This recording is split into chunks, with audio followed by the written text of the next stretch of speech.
Let's freaking go. Our guest tonight, he is living his best life. He's got a new jersey number. It's his only year in Baton Rouge, so we want to introduce you to him. This is a guy that I love watching as a former pass rusher myself. And more importantly, he is so special. We had to move our entire live stream time to an earlier time because this guy wants to get back into the film. He wants to get back into the books, and he is ready to terrorize all the SEC quarterbacks coming into next season. Give it up for my friend and yours, Ovie Oghoufo. Ovie, look at you, man. It's $1 million smile. Catch people up first on why you decided to make this move to Baton Rouge. Man, so really all started in December. I kind of really honestly didn't even know that, COVID got me an extra year. It was kind of like new to me and everything.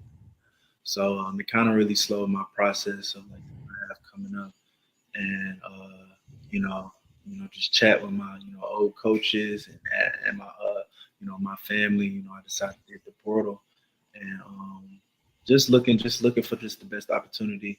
Really, I wanted to level up my game, and that's when Brian Kelly and his crew hit me up, and I immediately took a visit. I like the structure of the program back when I was at Notre Dame. Similar structure, and he already got success in his first year, so now he's just building. I just want to be a part of that, and win natty. That's really my goal too, is win a natty, beat Bama. So yeah, decision was easy after that. Let's get to it, baby. So, what's very interesting, when I first watched you and when you made the announcement, I remember the Texas game versus Alabama last year. And in just a second, we're going to break down the film from that game. I bet you when after that game happened, that was kind of like your big coming out party, your final year at Texas. I'm pretty sure that gave you a level of confidence that you said, hey, I went up against the program in the SEC and had an amazing game. I feel like I could play in this conference. Did that give you that confidence to make this move to the SEC? Man, I mean, I feel like I kind of had the confidence like even earlier before that. When I was at Notre Dame, a couple of years in, we played Bama in the semifinals, and got some reps in here and there, and quality reps, quality production. And I think right then I knew that, if I was ever in SEC, I could make it happen. Never thought that I was ever going to be in the SEC. Right. So, fast forward to today, like, I definitely think about that time. I think it was like 2018 or something like that, 2020. Yeah. And, I think that's when I knew. But the Texas game, that was a heartbreaker for sure, like a heartbreaking loss. But no, definitely everything kind of just came in motion. We were locked in on our plan. Everybody in the country probably, doubted us that we weren't going to win or get shutout, blowout. But, we came in with a mentality, and that squad was a really good squad. We came in that mentality that, like, we're going to prove them wrong. And, off the rip, we were cooking, and we just kept catching fire, played the whole game. But it was really nice. Yeah. So as you guys see, a jersey number change. And here's the funny thing, Ovie. I didn't know this until I actually looked at the roster today. We make a big deal about the single-digit number. It is a big deal for athletes, right? Mm-hmm. Yeah, some would say, yeah. Gotta get it, baby. No, at the end of the day, you gotta ball in the number that you win. But that it's the aesthetic, baby. It's right. I feel you. Uh-huh. Yeah, I mean, I always wanted to wear number 2 growing up. A lot of greats that wore it. Just never had the opportunity. And then, after spring ball, looked at the roster, seeing nobody had it. Had some talks with Coach Kelly, and I'm excited to make it happen. I found out this morning, so it lit my morning up for sure. Oh, you found out today that they actually made the switch. Let's go. Yeah, I'm excited. Yeah, I'm excited to rock it for sure. So, so now this is all coming to me right now. Here's some other LSU number twos. Okay, so offensively we have Justin Jefferson. He's kind of good. Yeah, He was kind of good football player. respect him for sure. And well, actually, I should say this. There's some of your Texas fans that might watch this. They don't like Justin Jefferson for a lot of different reasons. But also number two, Ryan Clark. Ryan Clark wore number two many a years ago, and I'm sure, obviously, he's a big ESPN commentator Mm-hmm. that everybody has seen him. You'll be a guest on the Pivot one day. I see it happening. I'm envisioning Yeah. this. But this is so cool. We're looking forward to it. The single digit, but you got to ball out now, like Dion said. If you got to be him, HIM rocking that. But here's the thing. I have my sources at spring practice. They said that you immediately took it upon yourself to take this jack position, one that was left by BJ Ojolari, and kind of make it one that it's a position that you know how to play. So how has the transition to Matt House's defense, particularly playing the standing outside linebacker jack, been for you? I mean, it's been great. You know, just first of all, having a defensive coordinator like Matt House, and then having, Coach JJ as my position coach. You know, they definitely helped me really develop throughout this spring. And I seen major strides in my game. Just this spring. And I've seen just playing college football. So I really took it upon myself, like you said, to really like learn the position, really learn the nuances about it, learn the nuances about the defense, learn what, other like my corners, what they're doing on certain plays and stuff like that. Plays that don't even apply to me. Just really trying to just take in the defense, so I can be the best player I can be.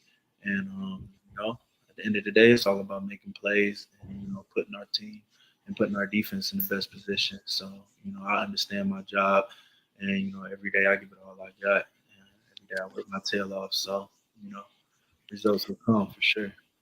So we want to shout out our guy, John Sibley Butler. He's the one that set all this up. We appreciate you, JSB. Shout out to Law V. He's been rocking with me for a long time. We've really been getting some exciting guests. Yes, absolutely. And this is a continuation of that. Now, this is what's really interesting, Ovie. Another football question for you. Okay. For a lot of LSU fans that don't understand the difference between a jack linebacker and all the other positions, LSU did make its decision to put John Jancic as a position coach coaching the Jacks. So if you can walk our viewers through of some of the responsibilities and some of the things that make the Jacks such a unique position. Yeah, it's very unique because the position requires like the ability to do a lot. So the ability to play all three levels. So play the run, play the pass, and in terms of the pass game, we're talking about pass rush and then also dropping in coverage, playing man to man on running backs, tight ends. You know what I'm saying? Playing good leverage on different coverages and different schemes, as well as being a relentless pass rusher when it's third down, or being what I'm saying, it's a position that you move a lot. You can be on the field, be in the boundary. So it's a lot that come with it, meaning that even though there's a lot that come with it, there's a lot of plays being made once you understand it and once you can really dive in. And it's really a position that can make everybody around you correct and make everybody right and makes the whole flow of the defense work for sure. So give us a little insight, because you're the elder statesman. You've played in big games, right?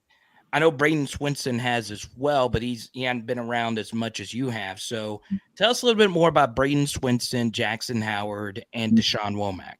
Yeah, I mean, awesome. We got a really good room, really good room. We all come to work.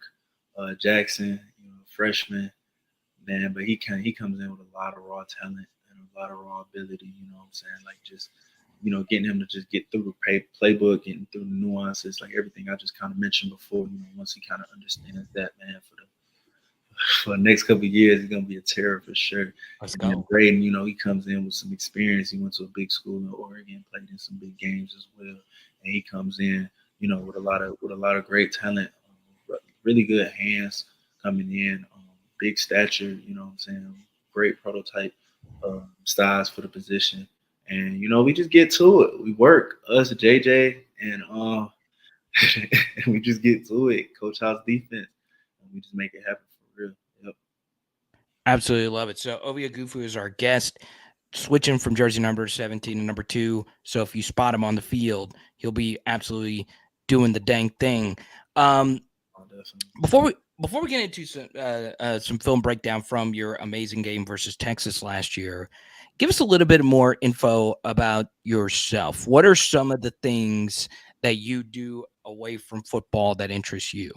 Man, so I probably say first I love to travel. I love to see different places.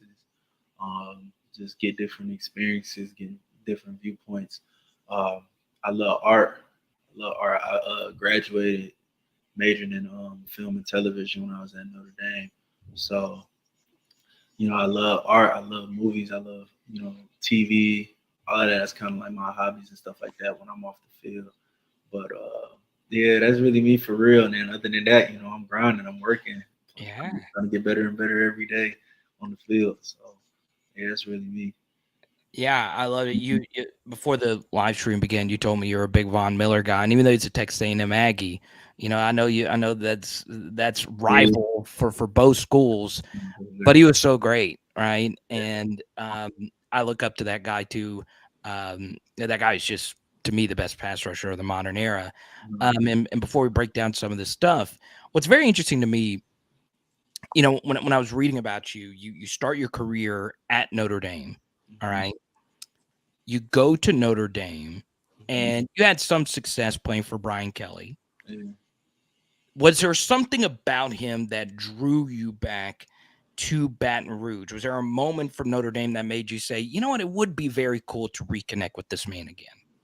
Man, I think it was kind of more like, when they were recruiting me, it was like, yeah, I remember my time at Notre Dame. Like I enjoyed, Brian Kelly. I love how he, structured the program and everything. So it was a no-brainer that I was gonna go over there.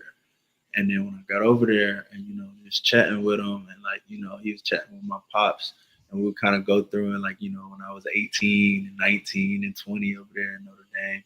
And I think, what kind of just stuck out for me the most just about him is just like his attitude never really changed. His goals never really changed.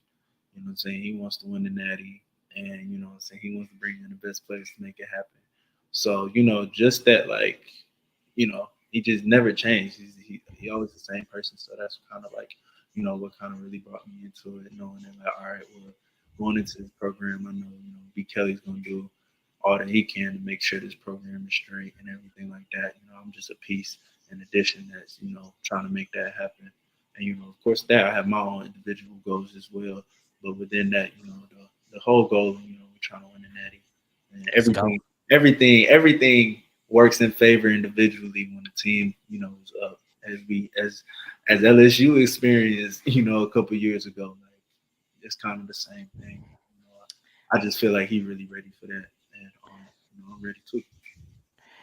And it seems I knew a few people at Notre Dame, and even though those people aren't at LSU now, they do feel like he's a little bit looser. Okay, it seems like at LSU he's kind of become his own thing, right? And everybody made fun of him, but this has kind of been his personality, right? He's a very affable guy. Do you feel he is any different from, once again, you're just now joining LSU, but do you feel there was a difference from him then and him now? I mean, like I said, in terms of just like, get to work and everything like that, nothing's really changed. Okay. But I would say, yeah, I can see that a lot more looser, everything. I think like, he's relating a lot more to players and he's out in the community too as well. Like I think that's one of the things about LSU that I enjoy is just the community. I've been shown a lot of love since I've gotten here and the grocery store and everything like that. So I mean, that just having that type of community also kind of makes you lighten up as a person too, as well. So I can see what they're saying, a little bit looser and everything. But I mean, just in terms of business and why he's here and I'm here and stuff like that, like that's to get to it, and that hasn't changed. What was what was high school football like in Michigan? Did you grow up in Michigan, and give us a little background Yeah. on what life was like growing up there? Yeah, so I grew up. So I was born in Nigeria. I came to the States pretty young. I was like one, heading to two, and then I lived in Detroit for like the first, 10, 11, 12 years of my life. And then I moved to Southfield, which is like, pretty close to Detroit. But I Okay. went to school out in Farmington Hills, and it was pretty good. Life in Detroit was cool. Had my friends, everything, played ball. Started playing ball when I was 12, and Okay. high school. High school was always good. You know what I'm saying? I went to a really good high school. We have the most state championships in the state of Michigan. Fortunately, our school closed down, but yeah, I think every year I just got better and better and better and better. I committed to Notre Dame before my junior season, and I want to say, like, kind of just having that like when I was in high school, I kind of really didn't like the recruiting process. I thought it was a little overwhelming, and I wanted just to find my school and just commit. So I committed, like, 2 years before my signing class is supposed to go. But it really took it really took, like, that part away, and I just started really just focusing on football. And, like, from my junior year to my senior year, we were really good. Senior year I was up for a lot of awards, Michigan Football Player of the Year, all the awards you can get, the Gatorade, all of that. Was able to bring my team to a state championship. Fortunately, we lost it, but you know what I'm saying? It was a really good year. And then, I headed to Notre Dame from there. So that's kind of like, my little life in Michigan. And, I visit when I can, go visit my family. They still stay out there. So, yeah. So I didn't really go too far from home after high school.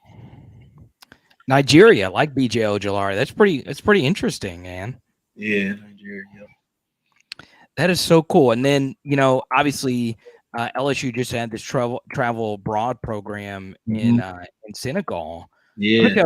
that was pretty cool for some of the players to get to go see. I've never been to Africa. I have traveled abroad, but I've never been. It's You got to definitely pretty go. cool to see some players get to experience that. Hmm. Yeah, no, definitely. I mean, it's just a whole different culture, like a whole different way of life that's happening over there. And especially being African American, just taking the time to, like, visit your heritage and Right. see what's going on, and just get a viewpoint on how other people are living. Like, it'll humble you for real. Some of the problems that we think that are killing us right now.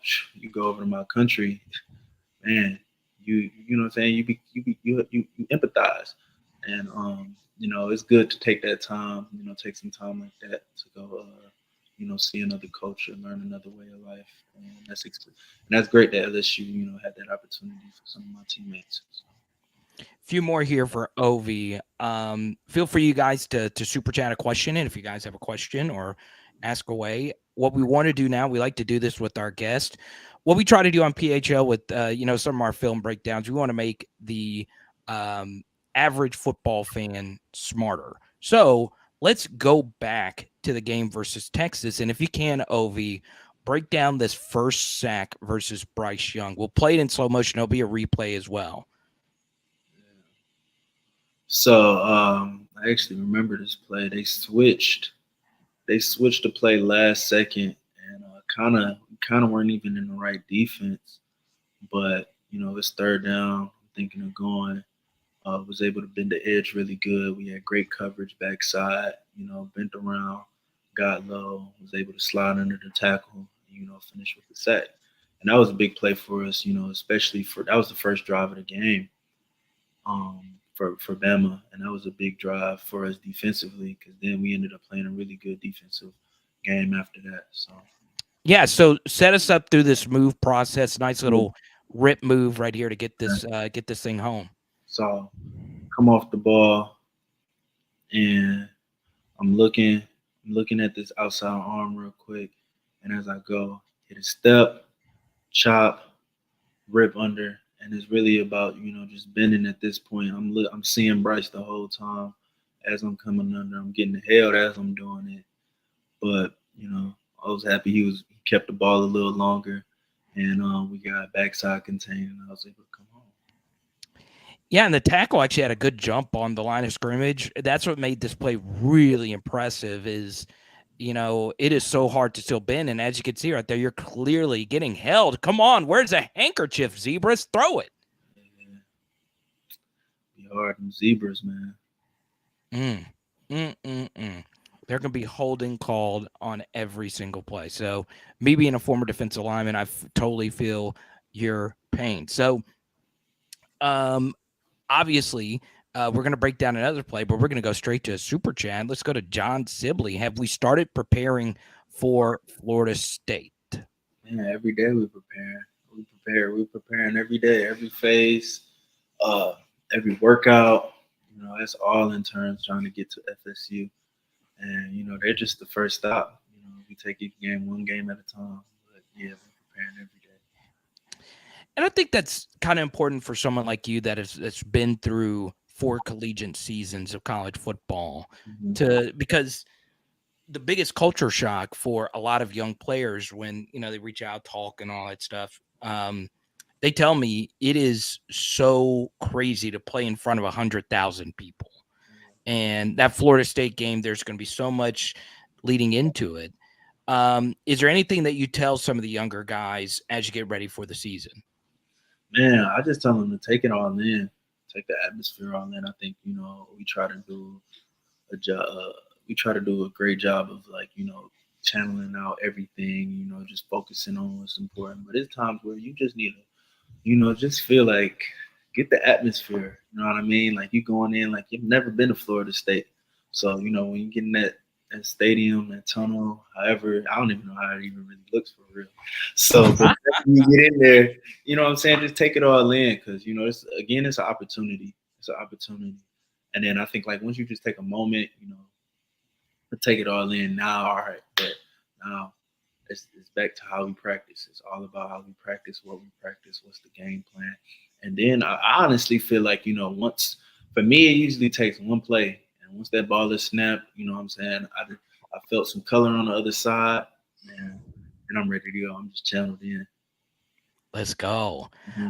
And it's so crazy because you're getting to play in a third completely different culture and a completely different conference. Yeah. South Bend, Indiana, Austin, Texas, and now Baton Rouge. Yeah. And you also say that you traveled out of the country.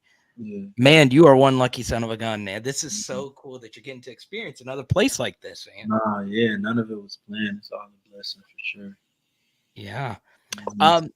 Let's break this play down because what I love about this next play is they did this last year, LSU with Matt House with BJ Ojulari.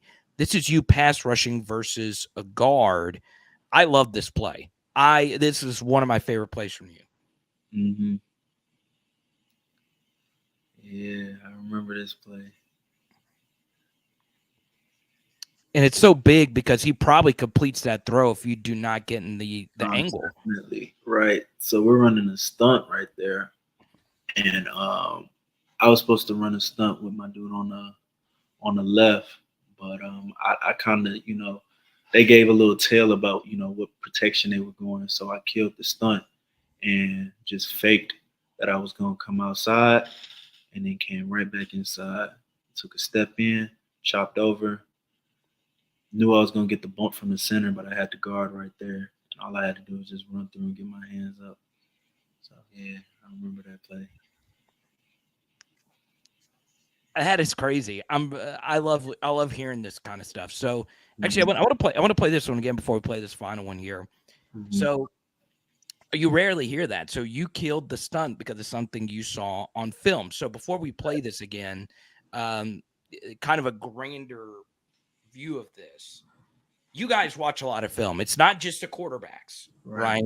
So was it something that you saw in Alabama's preparation, or just, and I'll play the play here. Was it something that you just kind of just saw from all your years of playing football? I think in this play particularly, we were going to run the stunt, and either Bryce or the center kind of took a look at our front, and on film, you gotta go back a little bit. I think you can see the guard talk to the tackle, and when I saw that, I was like, yeah, they know the stunt's coming, and they're gonna slide it. They're gonna slide it. They're gonna slide it to me, which you can see the center slide to me. Yeah.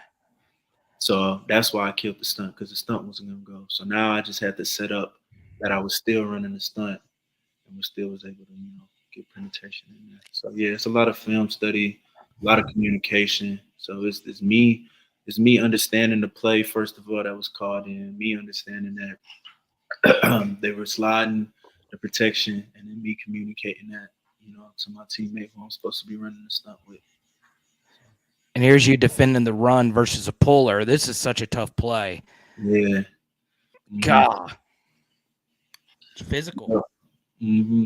Yeah. So with this play right here, so it's 1st and 10. They're on the 1 yard line. Can't really remember, how they even got there, but it was a 1 yard. They're on the 1 yard line, and there's only a few plays they can run right there. They're trying to get some breathing room, and as playing part of the edge, you gotta look across the line of scrimmage. Gotta see if pullers are coming or anybody like that. And then what Coach JJ always expresses that, man, you gotta go meet the puller. You gotta go meet the puller. So with that, I just knew that, all right, they're just trying to get some breathing room. So I just need to blow up anything that comes my way. So That's crazy. All right, so we won't play that play again. We'll get a few more questions and we'll let you go. That play, you get something called a down block. They leave you unblocked. And you got to have a lot of discipline. You can't just run upfield or else they'll just run right underneath you. Right. And here's what's crazy. So on these film studies, I play these plays in slow motion for a lot of different reasons. People don't understand this is happening fast. Right. So right. Yeah, right. Exactly. It's violent. It's car collisions. They're running at 10, 15, 20 miles per hour. They're trying to knock your head off. Right. Give people just an idea how violent Division I football can be. I mean, it's a physical game. It's a physical football. I mean, I know that, we've seen, countless numbers of hits. Everybody has seen it. Everybody has sat back, said, ooh, ah. And, like, that's really what it is. Like, you know what I'm saying? Like, every single time. It's either, in my head, like, when I line up, like, I always say, man, it's either me or him. And we just go on from there. That's really it. We just go from there. So that's how I take it. It's either me or him. And I'm not gonna let it be me. So I just love how silent. I felt like everybody watching this right now felt like, God, that's pretty sinister. Yeah. But that's how it is, man. That's how it is, though. Yeah. God, everybody's trying to eat. That's basically it. A few more. Obviously, a lot of people here want to know about Maason Smith, right? People close to Maason watch our channel. You've seen him every day in practice. See how hard he's working to get back. Give people a little preview of how you feel Maason has come along at this point. Man, I'm so excited, to play with him. Coming in. I mean, I watched the game when he got hurt, and of course, I didn't know. Later I was going to be his teammate, but now just getting on the team and just watching how hard he works. Just I'm not even talking about just football wise. The football answer for himself. Seeing what he can do on the film, but just like how hard he takes every day workouts. Rehab. And to get to this point where, like, he's cleared again and he's still, now you got to get that confidence back to get back to where he was. And just watching him, go through that process and just the way he's been handling it, like, I'm just so excited for the season and just so excited, for him to come back and really just, get back to what he do best. And I think, like, him getting on that field again, making that first sack, making that first tackle is going to, just bring a lot of woosah to him and then just keep moving from there. So I'm excited. Yeah, for sure. A question that I received in our Discord community was about the offense. From your vantage point, you got to see them every day. How do you feel Jayden Daniels, Garrett Nussmeier, and this offense is coming along? Yeah, I think they're really coming along. we got a really good receiving core. Running backs was kind of hurt, so it was kind of really hard to see, Right. from there. But just in terms of just Jayden throwing the ball, his running abilities is insane. And what I'm saying, just the receiving core, Malik, Kyron, Brian. Um, no, I'm excited. I'm excited to see our offense get to work for sure. And They definitely put the pressure on us, throughout the whole spring. So, I'm definitely excited. you've played a lot of offensive tackles. Uh, Give us your thoughts on Will Campbell and Emery Jones. yeah, man, those they the real deal. They the real deal. They come on every day. They work hard, and we always talk about a move that I hit them with. I'm saying, oh, how did you stop this move that I just did? I'm saying, I've been working on this, so it's a lot of back and forth. It's Okay. really like iron sharpen iron, and they just from the start of spring to where they got to right now, it's exciting to watch, and I think that we're gonna have a really good offense. I love it. Yeah. You played with some good quarterbacks. Obviously, you played with Quinn and those guys last year. What really stands out to you about Jayden? One thing that's consistently told to me is the leadership, Yeah, right? of course. Um, I mean, give us your thoughts on how he is as a leader and how you feel about him as a player. Yeah, I mean, just as a leader, like he's just easy to chat with and stuff like that. So he relates to the players really good as a leader, and his voice is heard for sure, definitely. And then just as a quarterback, just like his ability to be agile in the pocket, his ability to run the RPO game, run the read option game. Um, his throwing ability is there, like everything. He got the pieces. So I'm excited. Like it's a great challenge to go against him every day, and I'm excited to see how the season goes for sure. Few rapid fire for you. On your Twitter, you go by King. Yeah, King. That's Ovie. That's what my name means in Nigeria. Oh, Yeah, I mean King. Yeah. that's cool, man. I like that. Uh, Tell us a little bit about your family. Yeah. So I got a little brother. Um, he was born in the States. He's in college right now. He's 19. And my family, immigrants from Nigeria, taught me hard work, taught me, I gotta go get it every day, how they got it, what I'm saying. I watched them go through it. So they keep me motivated, they keep me going. And I'm a real big family, man. I stay close to my family. My extended family's out in Nigeria, but in terms of just being in the States and stuff like that, I got cousin that plays for Chicago Bears, Michael Ojemudia. And then I had another cousin, his brother Mario Ojemudia. He played for the Ravens a little bit. So, Okay. come from a football family. So, yeah, that's really my family. And, we just try to go get it. That's it. That's the main plan. Get it, prosper, good Why health. did Quinn Ewers shave off the mullet? I had no clue. It's a question they got to go ask Quinn. No. Are you gonna grow a mullet? Uh, Not anytime soon. I love it. Okay, so this is kind of now that this kind of floated back into my mind. You said you wanted to film art. Yeah, So obviously, when you're done with your career, yeah. NFL career, Hmm. um, just speaking that into existence. What do you want to do? Man, I think like with the film and television, like I think I want to do something within there in terms of just like creating, content or creating or like I did business as well in college too. So like Okay. executive producing or what I'm saying, branding, brand management or something like that. Also, I've thought about real estate. There's a little couple ideas I've had in my mind. You know what I'm saying? Really kind of just wait till the football thing, goes and then we'll figure it out. You But might not. those is kind of like my hobbies and kind of what I'm looking at, like branding and film production and real estate and stuff like that. Yeah. You do know we've had an Oscar winner on here before, so you might be number 2. I Hey, mean, no, huh? you Huh? never Huh? know. Yeah, I'm at yeah. LSU. Hey, look, with an iPhone now, you can film Hey, anything now. man, technology crazy for sure. Mm, Back when I played, I had a Nokia brick. Like, I'm old school, man. Man, But yeah, man. What's very interesting? We've never had a bad guest on here. Like I always knock on wood. I knew you were going to be exceptional because of John Sibley.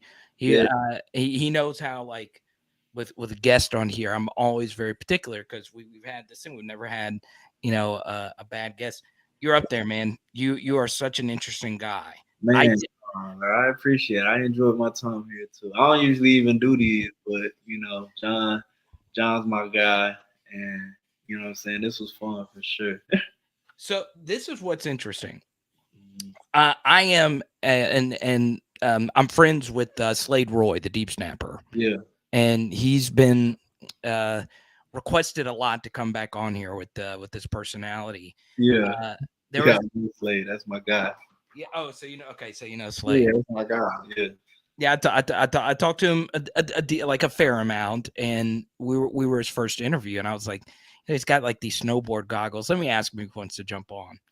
And I saw these videos of him. Did you see these videos of him dancing in Senegal? Yes, I did. Yeah, I commented on it. I remember. Yeah. What did you think? I mean, I mean, I think, man, I love the passion that was there. I will tell you that. Man, it was interesting to watch. Man, that's my dude Slade though. You know, that's just his personality though. He's gonna go out and do it like it 100% expected that. So yeah, I like how he got into the culture though. dude, he got into it. I He was got like, into "No, it. He you do was your really into thing." it. Yeah. But no, there is this list. Okay, Uh-huh. there's this list. He was voted the number one deep snapper in America. I I agree. I mean, I'm obviously super biased because he's my I friend and believe it. he's your teammate. But We would watch like they'll play like some hype videos every once in a while. You know what I'm saying? While we're in the meeting room, and like Slay had some tackles on there, forced some yeah, fumbles on there. So sure, I'm not surprised. He worked hard. So mhm. that's Yeah. yeah. And you're not the only Texas to LSU connection. Bo Davis, you're Hmm. obviously he's a former LSU player, LSU icon, Hmm. obviously with all the natties and stuff that he's won as a coach. This is so cool. I'm so excited, man, that you're coming over and you're just going to have um, an awesome season. I really like your film. I do. I give honest evaluations of the team and all that stuff. I You play appreciate hard, man. You it. Man, play. I You try. play like, and when you were saying, because I really felt like everybody had that because it's either me or him kind of thing. Uh, That kind of sounds like Bane versus Batman. that, but football is like that, man. man, Like yeah, so, because you see, you're nice here, but like when you flip on the switch, what do you do? Are you listening to music or is it just something that just gets you into I it? mean, I love music. I love music, and of course, like music get me in that mood. But I mean, like it's just at the end of the day, like when it's all said and done, that's just all what it comes down to. It's all what it comes down to. So I think when you can understand that, that's the first step. I mean, it just be like that. I mean, that's all there is to it. And honestly, like I when I played, man, I just had trouble turning that on, man. Like, cause you have to play this game, and this is what I always say because when a player transfers or when a player just quits or retires or whatever, sometimes it's just a mental. Like you're just not ready. You just can't get back into that Yeah. mode. No, it's definitely momental though, for sure. Like why it's got to be the way you wire yourself. You know what I'm saying? And that's with everything. You know what I'm saying? It's the way you wire yourself. So I wire myself in the mentality that, I'm always going to lean back to my preparation. Talent can only take me so far. And, with that, that's what kind of brings that near him mentality. But at the end of the day, I have that mentality, but it also comes back from, my preparation and the confidence Right. I have and the work I've put in. You know what I mean? So There, that's why I can say that, with the utmost confidence. there you go. So this is where everybody can go follow Ovie. Well, Please go do it. Is this also your name on Instagram? Is your name on Instagram? yeah, same username on Instagram too. Okay, so make sure you spell it correctly. Oghoufo. Mhm. Follow him on both platforms because that helps with NIL and just brand awareness and all that stuff. Obviously, every guest we have, they just love the players that come on here. I'm very excited, man. I really appreciate you jumping on once again. We shout out to John Sibley Butler. He's the one that made this happen. Obviously, he's a president of everything PHL, basically. And Ovie, is there anything else you would like to Tiger Nation to know going into next year? Man, I mean, first of all, just thank you for having me on here. I had this is a great time. Like I told you, I don't really do these, so Yeah. I had a really good time. And just Tiger Nation is gonna get everything I got. You know what I'm saying? In terms of leadership, play on the field, all of that. They're gonna get everything I got. And go Tigers! I'm excited. So let's go. Let's win this natty. Let's beat Bama. Let's make it happen. All right. So before we get out of here, we always have our guest give our passionate catchphrase. Let's go. Just give me your best let's go here at the end, Ovie. Let's see. Man, let's go. Let's go. Let's go. Let's go. I love it, man. All right. Well, y'all go follow him on Twitter and Instagram, and Ovie, we'll talk to you soon, man. Sounds good. Thank you so much for having me. All right, buddy. Cheers. It's Ovie. Really appreciate his time. Obviously, this is a very busy time. Workouts are starting to happen. Some of these workouts happen very early in the morning. Some of them sometimes they want to get extra work in. So the fact that he spent 40 plus minutes, I was only going to keep him 20, but I saw that he was enjoying you guys. And obviously we had to start this at 6:30 because look, if we get a big guest like that, we want to be able to work their schedule, especially if they're a student athlete. Obviously, there was a lot more that we wanted to ask him. Hopefully, we can get him on again. There's a lot of different questions that you guys submitted. I appreciate it. I'm sorry I couldn't get to all of them. But, the film study was the most important thing. Okay. This would have been a good question. How those AC helmets working out? Bet in the Texas LA Heat, it's got to help. I should have asked about that. The Tiger Air helmets. But yeah, I'm sure it's helping out. Now, here's what we're gonna do. At the end, I'll answer a few rapid fire questions. We will not be going live tonight at 8:15. A few of you asked us to go live and just do our normal show. But if you guys want to take a little break and we come back at 8:15 and do another live stream, you guys let me know. I kind of want this to just be Ovie's night, right? It's all about our guest here on PHL. We do a lot of just me kind of things, but we want to obviously make the guests feel like they are the stars that they are. Glad you're a Tiger. I'm out of Canyon Lake, Texas. LSU fans are more passionate. You're going to be a favorite. Let's see. Rather be the only team to beat Bama at Bama this year. Just hope it's enough to knock them out of the playoffs or SEC championship. It would be nice for Texas to beat Bama again this year. I don't know, though, if that would actually help their recruiting or not. I'm not sure. Tomcat, dude looked like a beast in the spring game. Dude was everywhere, absolutely. So there you go. So Ovie Oghoufo, we had Joe Burrow, obviously not in a live stream interview kind of setting. So yeah, obviously working on a few more guests. Maybe some more legends jumping on. We'll see. Obviously, it won't ever get any bigger than Joe breaking down 3rd and 17 on here. But there you go. So I hope you guys enjoyed this. I'll be chatting some in the PHL Discord and Patreon. So patreon.com/LSU football. That gets you access to our Discord. And we just dropped a film study on the best high school throw I have ever seen from a quarterback recruit, a 5-star. You want to go to Patreon right now and check it out. Patreon.com/LSU Football.